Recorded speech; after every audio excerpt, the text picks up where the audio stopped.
ఇప్పుడు ఇది అంతే కదా. ఇప్పుడు చూడండి, ఇంతవరకు కృష్ణయ్య అన్న బీజేపీ మీటింగ్ లో కనబడుతున్నారు మనకి తెలంగాణలో?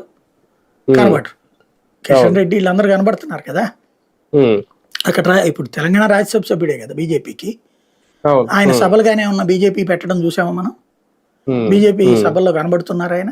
ఏమన్నా ఏ మోడీ వస్తున్నట్టంటి. కానీ నిరంతరం జరిగే వాళ్ళ నెలవారీ మీటింగ్లో, రివ్యూ మీటింగ్లో కనబడట్లేదు కదా ఆయన. అంటే ఆయనకి ఇంట్రెస్ట్ లేకపోయినా అక్కడికి వెళ్లాల్సి వచ్చింది. అట్లాంటిది మిగతా వాళ్ళకి కూడా ఏయో ఉన్నాయి అంటున్నారు. అట్లాంటిది ఏదన్నా వాళ్ళతో మాట్లాడుంటే అది సైలెంట్ గా జరగాలి పనులు. అదేదన్నా అయ్యి ఉండొచ్చును కూడా.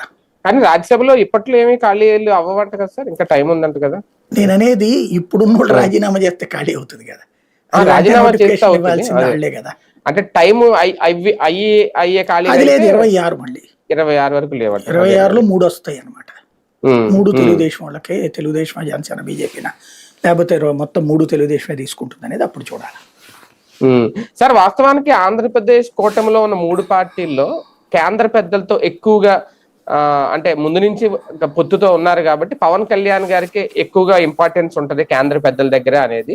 ఇప్పుడు నారా లోకేష్ గారు కూడా ఆ పాత్ర పోషించాలనుకుంటున్నారా? ఆ స్పేస్ ని టీడీపీలో ఈయన ఫిల్ చేయాలనుకుంటున్నారా? మనం ఆయన మధ్య వాళ్ళ మధ్య ఇచ్చి పెట్టాల్సిన అవసరం ఉందంటారు. అంటే యువ నాయకులు మనం కంపేర్ చేసుకున్నప్పుడు రేపొద్దున్న